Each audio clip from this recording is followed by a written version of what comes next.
This is Freshly Squeezed True Crime, a Florida-only true crime podcast. I'm Suhaili, and before we get to this week's juicy episode, I ask you to visit the website at fstcpodcast.com, where you'll find all of our social media platforms as well as the newest episodes. And also, find us on YouTube, where we'd like you to follow us, subscribe, share it, do all the things. So, pour yourself a tall glass of orange juice and let me tell you a story. Dismemberment typically refers to the traumatic loss of a limb due to an accident or a violent event.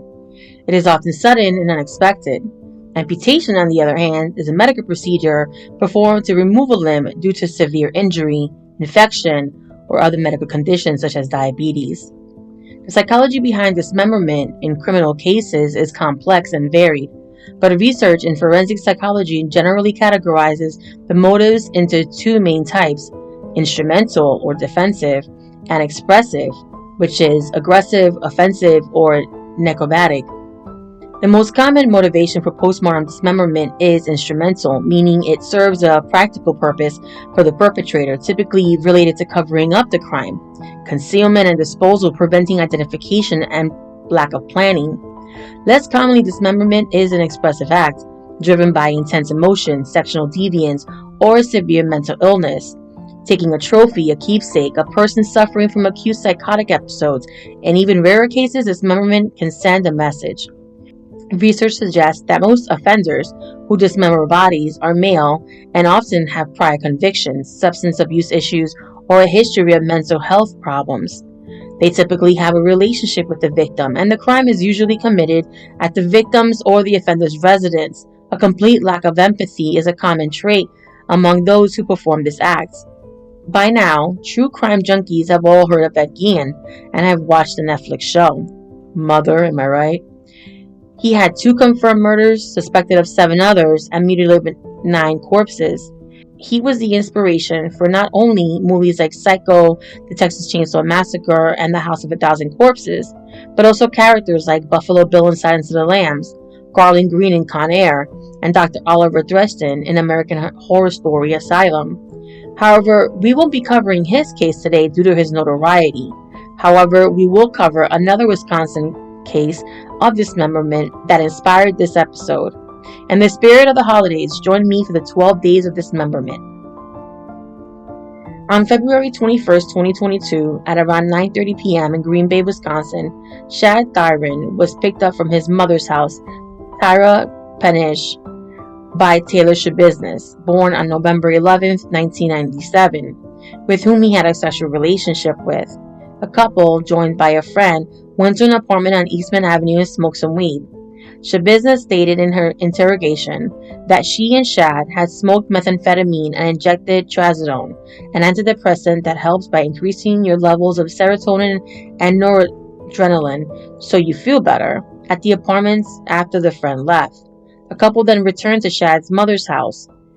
Kanch and her boyfriend Steve Hendricks were away at the time.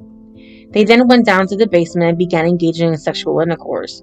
Shabusiness claimed that they had engaged in erotic asphyxiation in the prior encounters, and on this occurrence, they had used metal chains. Shabusiness then proceeded to strangle Shad until he started to cough up blood.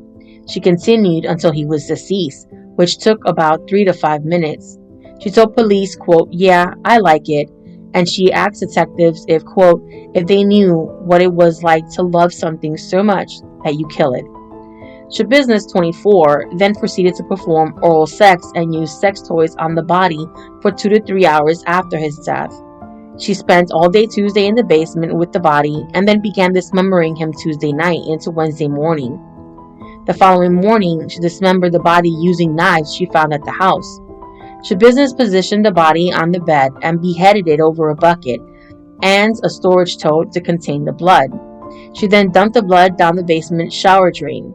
She also removed the organs, including Shad's penis, and placed them in plastic bags in the tote, cardboard boxes, and the bucket. 2 days later, on February 23rd, 2022, at 3:25 in the a.m., Shad's mother called 911 and said she had found her son's head in a bucket in her basement. It had been covered with a towel. Later, police would discover Shad's removed penis in the bucket as well. Police who did a search of the basement and found human organs stuffed into plastic bags and cardboard boxes. His torso was discovered in the tote with his dismembered foot placed inside of it. Additionally, body parts were also found later in a crock pot, to include legs, inside Shabusiness's minivan. Shabusiness was later found that day in her minivan by police. Her clothes were covered in blood, and her left thumb had a cut. She also had scratches on her arms, which she claimed were self-inflicted. When detectives told Shabusiness they found the victim's head at his mother's home, she replied, quote, "That's pretty fucked up." She also stated, "Damn, the head?" And, quote, "I can't believe it. I left the head, though." When asked where the rest of the victim's body was, Shabusiness told police, "Are going to have fun trying to find all the organs as I dismembered the body." According to the complaint, Shabusiness said that she planned to bring all of the victim's body parts with her when she left the house, but she got lazy and only ended up putting the leg and the foot in her van, and she forgot about the head. Quote, "She was arrested and charged with murder, mutilation of a corpse, and third-degree sexual assault on March 1st, 2022. She was previously arrested on June 2020 and charged with battery or threat to a law enforcement officer and resisting or obstructing an officer. On January 3rd, 2022, she was sentenced to 3 months county jail followed by 3 years probation. In August 2020, she was charged with bail jumping and resisting an officer. The bail jumping charge was dismissed as part of the June case. Also in August 2020, she was charged with misdemeanor possession of a drug paraphernalia, resisting an officer, and felony fleeing from an officer in a vehicle. She was sentenced to 2 years probation in that case. She had removed a GPS tracker from her ankle during these events. When she was asked what happened, Shabusiness told police she couldn't remember because she had blacked out and said, quote, "That's a good question according to the court documents." Of course, she blamed it on the meth. Shabusiness was held on $2 million bail at the Brown County Jail and pled not guilty by reason of mental disease or defects. In 2008, when she was 11, Shabusiness lost her mother due to liver failure from alcohol. In 2001, she lost her only sibling when her brother AJ was in a motorcycle crash and died at the age of 22. After the death of her mother, her father remarried. Their marriage fell apart, however, after the father was accused of raping a minor in his care. He is serving a 12-year sentence for second-degree sexual assault of a child. He was sentenced a week before his daughter pled no contest. Shabusiness's attorney, Cohen Jolly, submitted a not guilty by reason of insanity plea on September 1st, 2022. On February 14th, 2023, Shabusiness attacked Jolly after he requested the trial date be pushed back so experts could determine her competency to stand trial, to understand court proceedings, and participate in her own defense. Shabusiness was tackled by Brown County Sheriff's officers. No one around was seriously injured. Around 10 minutes after the attack, Jolly told Judge Walsh he plans to file a motion to be removed from the case. He was replaced by Christopher Froelich on March 3, 2023, who requested that Judge Walsh recuse himself as his witnessing the attack could affect the ruling. Judge Walsh declines. Forensic psychologist Diane Linton testified that Shabusiness told her she, quote, "had a thing with Jeffrey Dahmer a year, although Dahmer was murdered in prison by a fellow inmate in 1994.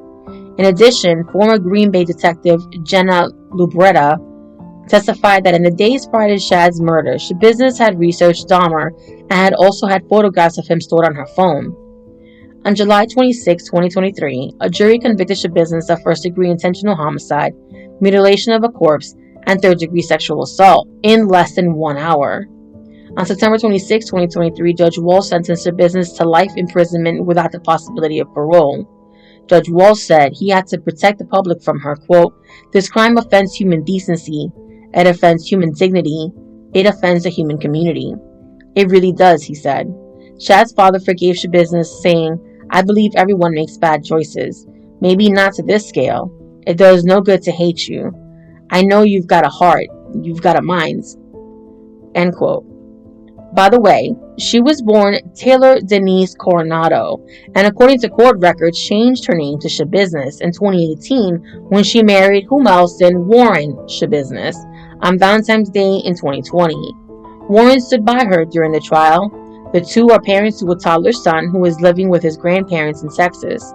Warren's business was born Warren Chabot, and he is serving time after being convicted of federal drug charges. Are we ready for Florida's turn? Because here we go.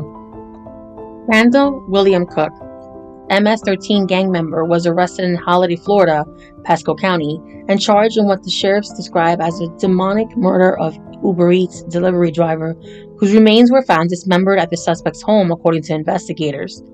Oscar Solis, 30, a resident of the home where the driver made his final stop, was arrested and primarily charged with murder while engaged in a robbery after investigators uncovered the victim's remains in a trash bag at his home. Investigators believe Solis tried to rob the driver and ultimately killed him on April 19, 2023. The driver was not far from his own home when he texted his wife to say he was making his final delivery and would be home soon. The victim was later identified as Randall William Cook, 59. That was the last time the wife would hear from her husband, who she reported missing later on that night after he stopped replying to her texts and never came home, the sheriff said. GPS data provided to detectives by Uber shows the driver's last known location was Solis' home in Holiday. Motion-activated surveillance video from the home shows the driver at the door with the delivery bag at 6:56 p.m., just minutes after he texted his wife. But the video then cuts off, according to a criminal complaint. The next day, video from an additional home camera showed Solis and another person carrying trash bags around the side of the house, one which appeared heavy and needed to be dragged across the ground. When investigators opened the trash bags at the home on April 21, 2023, they found what appeared to be human remains in two of the bags. A medical examiner later identified the remains of those of Randall William Cook, the driver. The bags also contained sweatpants appearing to be Solis's, which had been stuffed with the remains, as well as apparently blood-stained clothing and a shirt appearing to be the victim's, which had several puncture marks in it. Investigators later found the victim's wedding ring and car keys in the home. Also in the home, investigators observed what appeared to be blood on the doorway to Solis's bedroom, as well as on the couch, sink, toilet, shower, tiles, and a mop. The victim's car was found abandoned about a third of the mile from the suspect's home. Inside, a detective found a trash bag containing rags and paper towels appearing to be stained with blood. A delivery bag similar to the one the victim was seen carrying in the surveillance footage, and a time card with Solis' name on it. There is no known connection between the suspect and the victim. Quote, all it appears is that there was a gentleman who was working. He was doing his last delivery of the night, and this person killed him for no reason. And he took him away from his family, end quote. Solis had recently moved to Florida after being released from an Indiana prison in January, following a more than 4-year sentence for assault and burglary charges. Solis was initially arrested April 21, 2023 for violating his parole out of Indiana and failing to register in Florida as a convicted felon. The felony murder charges were added on April 23, 2023 after detectives gathered more evidence on the case. His next court hearing is set for December 5, 2025. Stephanie Crone Overholtz. On November 25, 2021, Robert Kessler, 69 of Lutz, Hillsborough County, was arrested in connection to the death of Stephanie Crone Overholtz. Her remains were first discovered on November 11, 2021, when fishermen spotted what appeared to be a human leg floating in the water. This leg had a distinct tattoo on the outside calf. The tattoo was 3 hearts with ribbons running across them with names on them: Sean, Greg, and Zach. On November 12th, the following day, the Tampa Police Department received another call for another body part found floating in the water in the same area as the day before. This body part was determined to be a severed leg. The leg resembled the same characteristics as the one previously found. While officers were waiting for a Tampa Marine and Dive unit to recover the left leg, another body part was located floating in the area. This body part appeared to be the lower torso of a female. A few hours later, in the same area, the internal organs of a human were recovered from the same area of McKay Bay. Detectives became aware that the tattoo located on the severed leg may belong to a missing female, which was reported from Pennsylvania. This female was ultimately identified as Stephanie Crone Overholtz. Stephanie of Pennsylvania had been living in Florida for several months, most recently at a home with Kressler, who she met by chance at a McDonald's parking lot. Detectives spoke with Kessler, who told investigators Kronover Holtz had been staying with him for several weeks but recently left. Days later, on November 16, 2021, homicide detectives located her abandoned vehicle near Lutz. Later that day, the canine unit arrived at the area of the mangroves close to where the internal organs were recovered. After a diligent search, the upper torso of a female was discovered, as well as an arm. Tampa Police Interim Chief Ruben Delgado said detectives obtained the warrant to search Kessler's van and home and found Kronover Holtz's blood on a pair of his shoes, on a pillow-top mattress, and a kitchen cabinet, all at his home. Kessler was charged with second-degree murder and abuse of a dead body. His next court hearing is November 20th, 2025. Adele Barbosa Fontes. In Palm Beach, William Lowe, 78, was arrested on August 2nd, 2023, on charges of first-degree murder and abusing a dead body in the killing of his 80-year-old wife, Adele Barbosa Fontes, Delray Beach Police announced at a press conference. Mr. Lowe had been questioned in his wife's case the previous week but returned home as they were searching the property. He told police he just needed his phone and a key to a storage shed, which led to finding a Roby chainsaw that appeared to be covered in blood, bone matter, and human hair. Investigators had been trying for weeks to identify the remains that were first discovered in a suitcase on July 21, 2023, in the water along the Intercoastal Waterway off Delray Beach, Florida. A reconstructed image of what the woman may have looked like before she was killed was released the prior week, along with pictures of two of the suitcases that her body had been stuffed into. Investigators believe the suitcase was placed in the water sometime between July 17th and July the 20th. They used dental records to identify the remains as Fontes. A motive is yet unknown. Police found the first suitcase with human remains hanging out of it when responding to a 911 call about a suspicious object in the waterway. It had been weighed down with landscaping rocks and had an airport barcode sticker from LATMA Airlines with the name Barbosa. Two more suitcases were found a short time later nearby, which also contained human remains. Police also found the tote bag that had its handles tied shut with twine and wrapped with the man's belt. The woman's head with a shotgun wound was inside. Witnesses told police they had noticed a man looking out at the floating suitcase on 20th of July. When one of the witnesses asked the man what he was doing, he said that he was, quote, waiting for a big boat to come into the harbor, end quote. The witnesses added that the man appeared nervous and immediately walked over to his car and drove away. The car was an older model gold sedan. More than one witness told police they had seen a man using a dock ladder to get into the water, and surveillance video also captured a man climbing onto the dock ladder twice on July 20th. The report revealed that blood was later found on the dock near where the suitcases were found. The witnesses who saw the man getting into his car described the vehicle as a gold sedan or a Ford. Investigators later told the gold Ford Taurus nearby and ran the plates leading them to Lowe's home. Police questioned Mr. Lowe at the police department on July 31st, and he claimed that Fontes was in Brazil, where her family lives, and that she had been there for about 3 weeks, but he could not provide details about which airline she had flown or when he spoke to her last. During a search of the couple's home, police found blood splatter and drag marks throughout the living room, dining room, hallway, both bathrooms, and the master bedroom, according to the report. They also found cleaning supplies containing blood splatter. The next court hearing will be January 13th, 2026. Anthony Mitchell. A 51-year-old woman will spend the rest of her life behind bars for brutally killing her physically disabled boyfriend, cutting up his remains, and keeping them in a camper for nearly 6 months before she was caught. Sumner County Circuit Court Judge Mary P. Hatcher on February 24, 2023, handed down the maximum sentence on all 3 counts against Penny Rebecca Popspill, including life in prison for 1 count of second-degree murder and the 2018 slaying of 55-year-old Anthony Mitchell.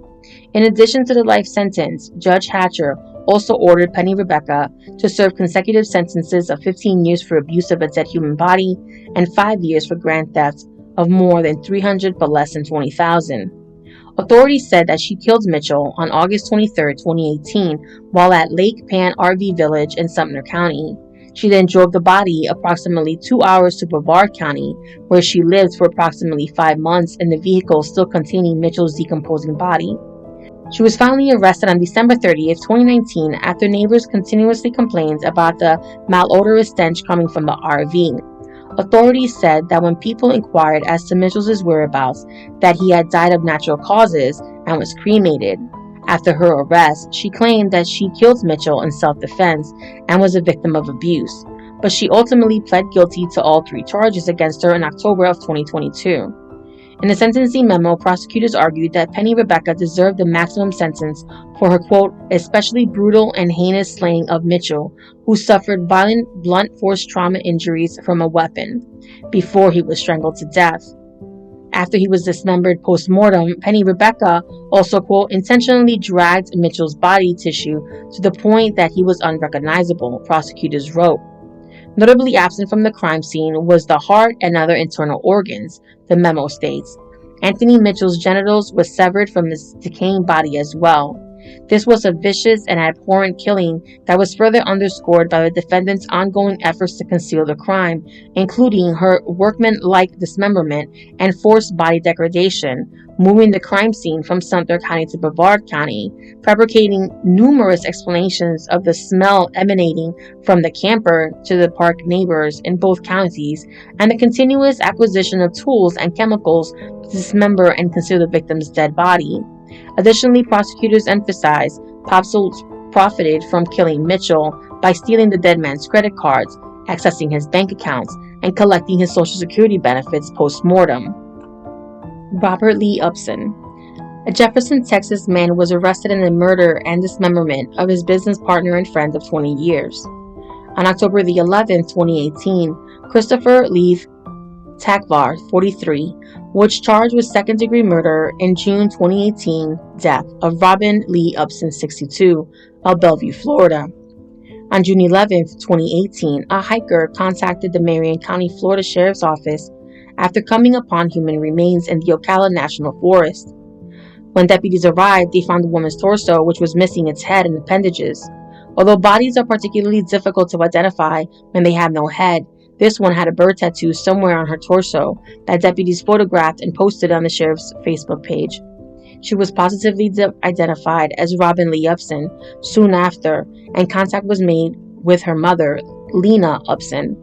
Lena Upson told deputies that Christopher Lee Talvin traveled from Hawaii in May to assist her daughter with handyman tasks around her house. She said the last time she heard from her daughter was via text late on the afternoon of June the 5th.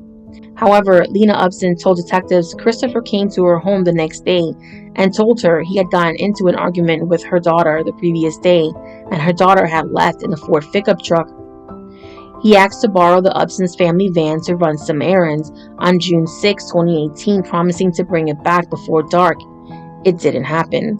The quote borrowed van later was located in Orlando, Florida, and detectives uncovered evidence that he was the sole living occupant of the vehicle and had used the van to transport and dispose of Upson's remains. Meanwhile, a search warrant was obtained to search Upson's home, and it was there deputies learned the grisly truth, that Upson had been murdered and dismembered in her own home. As the pieces were put together, the reporter's words, not mine, Takvar was found and arrested on August 15th in Jefferson, Texas on a warrant for theft of the Upson's family van. That warrant had been issued on June 14, 2018. Marion County, Florida Sheriff's Detective Aaron Levy traveled to Texas to interview Takvar on August 21, 2018, who admitted stealing the van, killing Robin, cutting her up into pieces, dropping off her torso in the state park, and burying her head, arms, and legs in her own backyard in Bellevue, Florida, but claiming self-defense. And it was there, on August 23, 2018, at Marion County, Florida detectives, forensic technicians, and the county medical examiner subsequently found the missing body parts buried there.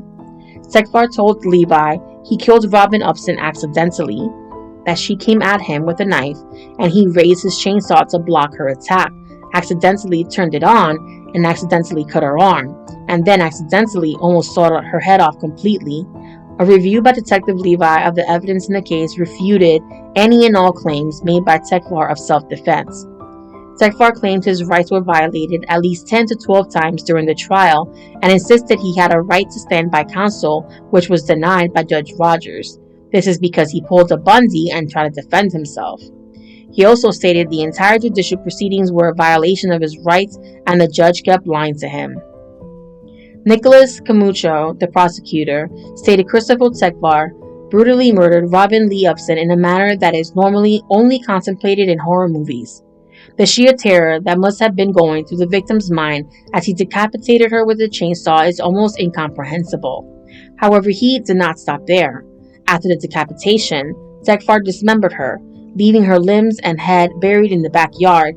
Finally, he dumped her torso in the woods like it was garbage. Tekvar has shown absolutely no remorse for these horrific actions, and he deserves to spend the rest of his life in prison for what he's done. On the date of May 23, 2023, Tekvar was sentenced to 5 years prison for grand theft motor vehicle and life for murder in the second degree. Douglas John Bowling. On February 12, 2018, the body of Douglas John Bowling was dumped in an orange grove outside of Fort Meade. The 47-year-old homeless man's hands were lopped off. Christopher Taylor, 30, and his 36-year-old girlfriend, Christina Sluss, were arrested in the beating of Bowling. Also arrested was Gary Taylor, 21, Christopher's brother. Before coming to Florida in January 2018, Christopher Taylor and Christina Sluss stopped in Landrum, South Carolina to stay with his mother. In the early morning hours of January 20th, in the Spartanburg County town not far from Christopher's mother's house, Fred Richards, 59, Francis Richards, 59, and Nathan Perfenberger, 23, were found viciously hacked to death. On February 20, 2018, the Taylor brothers and Sluss were arrested by the Polk County Sheriff's Office. While in custody and during questioning by investigators, Gary and Christina gave up Christopher. According to Sluss's statement, they knew Douglas Bowling, and he had ridden to their apartment seeking a ride to the bank. Taylor had turned him away, but he continued asking for a ride. When Sluss walked out of her bedroom, she saw Taylor beating Bowling with a skillet. She said, quote, "He hit Bowling with the skillet until it broke. Christopher threw it down, and he grabbed another one." At one point, according to Taylor's brother, Gary, he attempted to strangle Bowling with a belt, the affidavit said. An autopsy confirmed that Bowling's injuries included strangulation. Taylor's brother and girlfriend told officers they witnessed Christopher beating Bowling with the skillet with an aluminum baseball bat at their Winter Haven home. They also said they heard Bowling beg for his life. Bowling tried to get up, and Christopher attacked him using his fist to hit him. Christina told detectives that the attack was so loud it attracted the attention of neighbors. She said Christopher told her to turn the loud music on during the attack. After Bowling died, Taylor, along with his brother and Sluss, washed his body with bleach in the bathtub and wrapped his head in plastic grocery bags, then went to dinner. When they returned, they loaded Bowling's body in the trunk of their car and looked for a place outside of Polk County to dispose of it. When the Grove worker found him, Bowling's right hand was missing below the wrist. The autopsy was performed by medical examiner's office on February 12, 2018. It was determined that Bowling's cause of death was multiple injuries, with the manner being homicide. In addition to his visible injuries, Bowling's beating caused him to have a brain bleed. As detectives interviewed Sluss and Gary Taylor about the murder, one of them began discussing the homicides in South Carolina, which led deputies here to contact authorities there.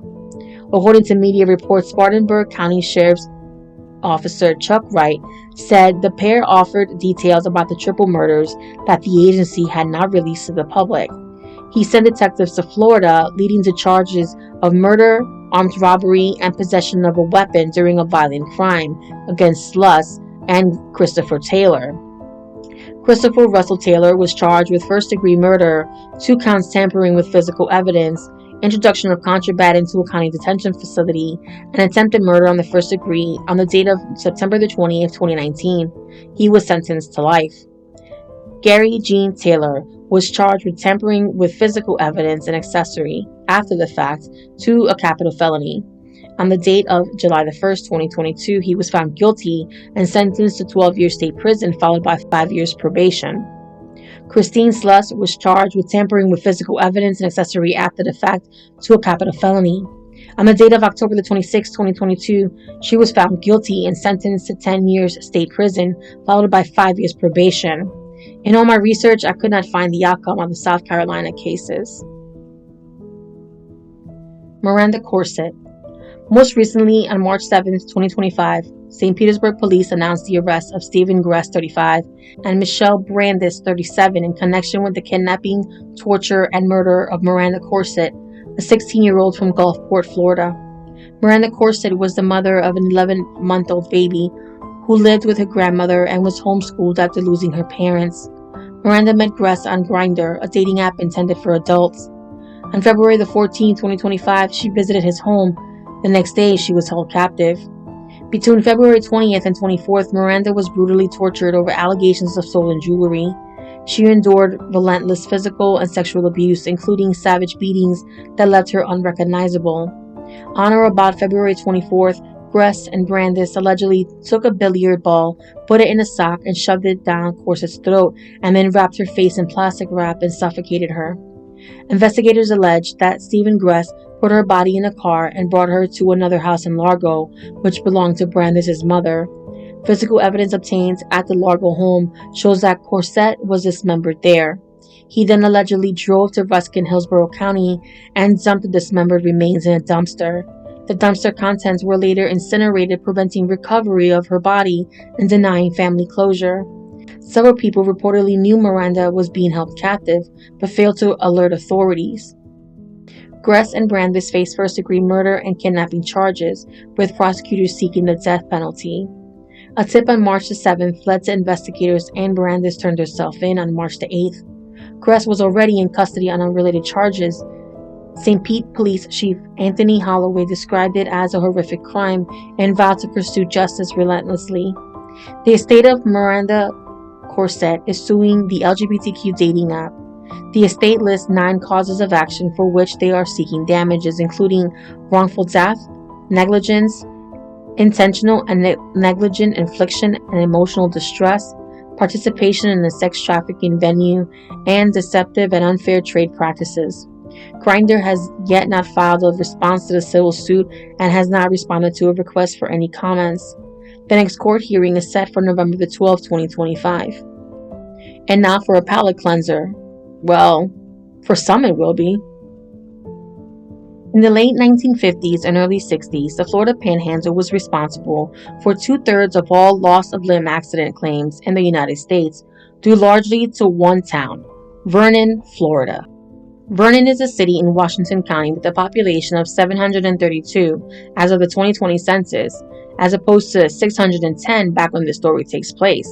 This was because Vernon was the site of a widespread insurance scam where residents would dismember themselves for payout.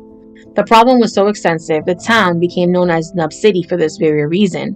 People were in dire economic straits.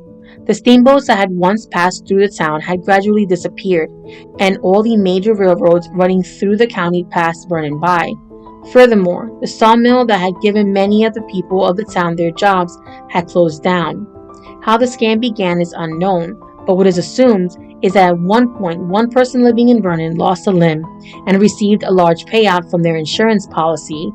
Word of this large payout must have spread among the community because more and more residents of the town began intentionally losing their limbs, and some even took out exorbitant life insurance policies directly before these horrible, quote, accidents befell them. With the dwindling opportunities of their small town, the prospect of receiving a large sum of money for mutilating oneself became increasingly seductive to the people of Vernon. Some Nub Club members hacked and sawed their own limbs off, but most took the relatively easier method of shooting themselves with a shotgun. These people would make outlandish justifications for their injuries in their insurance claim. One claimed he shot his own hand while aiming for a hawk, while another said that he shot his foot while he mistook it for a squirrel. These claims generally received payouts of $5,000 to $10,000, but as the scam went on, the claims increased in value as the residents became more bold. An insurance investigator for Continental National American Insurance Group was sent to Vernon once the claim started exceeding $100,000. He said, quote, Vernon's second largest occupation was watching hound dogs mating in the town square. Its largest was self-mutilation for monetary gain. To sit in your car on a sweltering summer evening on the main street of Nub City, watching anywhere from 8 to 12 cripples walking along the street gives the place a ghoulish eerie atmosphere, end quote. By the mid-1960s, 50 of the town's 700 residents were members of Nub Club. Murray Armstrong, an insurance official for Liberty National, who investigated the claims coming from the Florida Panhandle at the time, recalled, quote, there was a man who took out insurance with 28 or 38 companies. However, it was near impossible to convict scammers of fraud because jurors had a hard time believing that people would willingly amputate their own limbs and appendages. One farmer walked away with nearly $1 million from a claim for a lost foot, which evidence points to self-amputation. This practice finally ended in the 1960s when premium rates became too high and insurers stopped doing business in the Panhandle. However, among the older residents of the town, many of whom are missing limbs, hands, or eyes, one can still see why Vernon is truly Nub City.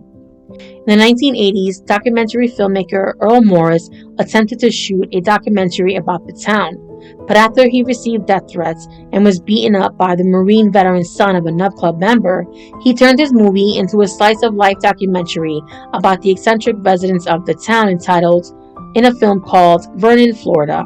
It was released on October 8, 1981, and it was with a running time of 55 minutes.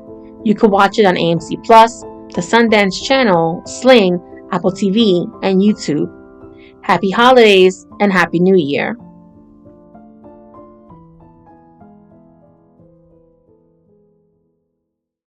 This episode was squeezed to perfection.